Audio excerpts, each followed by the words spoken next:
Hello there, this is Sonia from Love Being Alcohol Free. I wanted to hop on and tell you about an interesting experience I had at IKEA on Friday. I love going to IKEA and I haven't been there for years. And we went down to grab a few odds and ends. We're rearranging the boys' bedrooms and getting ready for the new school year.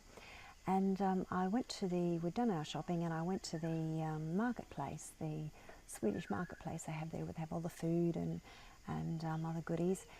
And I happened to be standing behind a lady at the checkout and noticed that she had a bottle of wine on the counter to buy.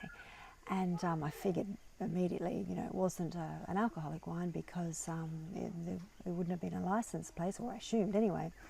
And I sort of sidled around a little bit so that I could see the label and just confirmed that, it was something that it was I think apple and lingonberry I could see, and it was a sparkling wine. Something about it caught my eye, which I thought was interesting. So obviously I'm avoiding that kind of thing these days, or just not including it in my life.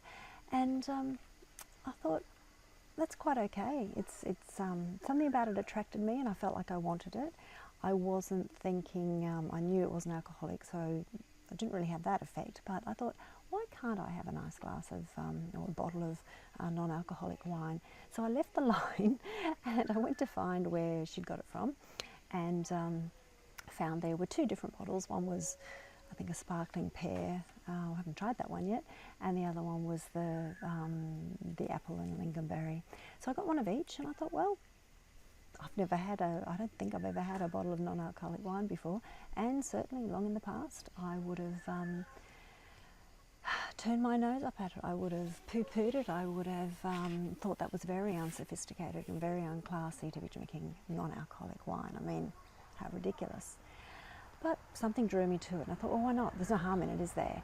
But in the back of my mind I was thinking what attracted me, but I didn't worry about it. So I brought two bottles home and popped them in the fridge and told Tony about my experience later on. And it was, being Friday afternoon, we were just waiting for Tony to come home from work, and we were going to go out to the movies together to see one of the kids' movies that's out at the moment. So I had about half an hour. Normally when I'm home I rush around and do things, but it had been a big day shopping, and I thought I'd just sit down and read the IKEA catalogue.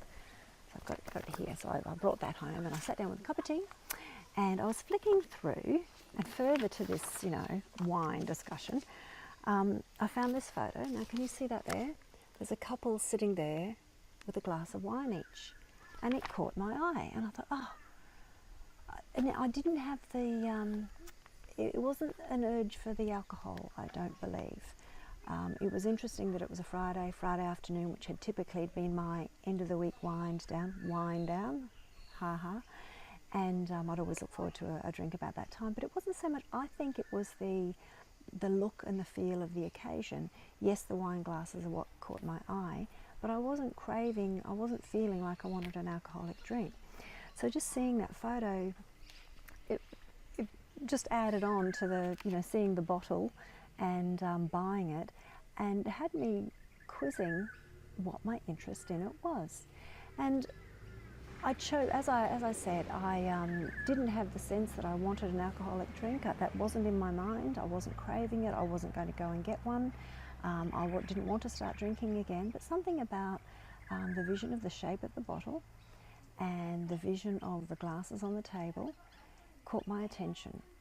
And I know that sometimes seeing a glass of white wine with the cool condensation on the outside sometimes is the thing that will make me go and have to go through my mental processes to go, no, you don't want that, you know where that goes. But it wasn't so much that.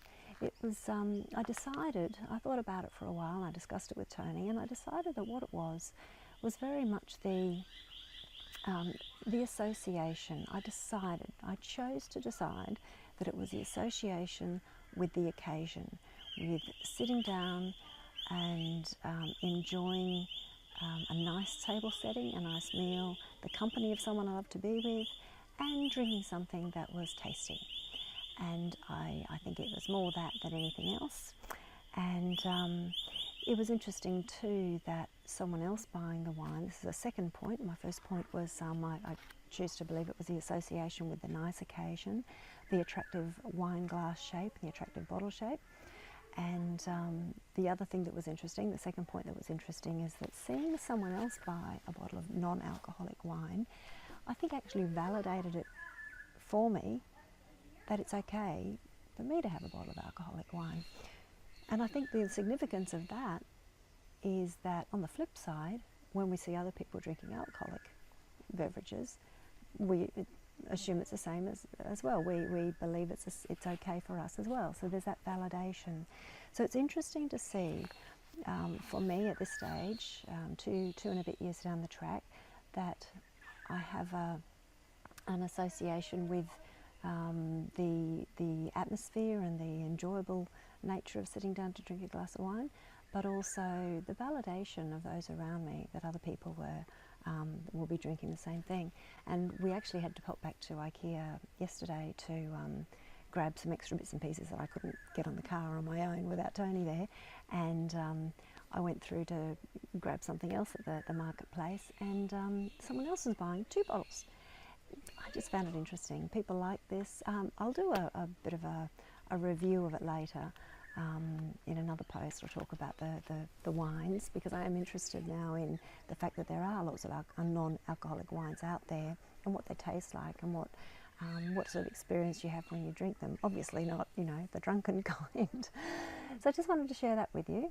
These are the day-to-day experiences I often have, and things that, yes, when we've decided to, excuse me, we've got bugs out here in the tropics, so things we deal with on a daily basis when we've decided to make a change of lifestyle. And I just wanted to share that with you in case you have the same experience, and to understand the sort of thought process I go through to manage that, and to stick to my guns, and to still love being alcohol free no matter what.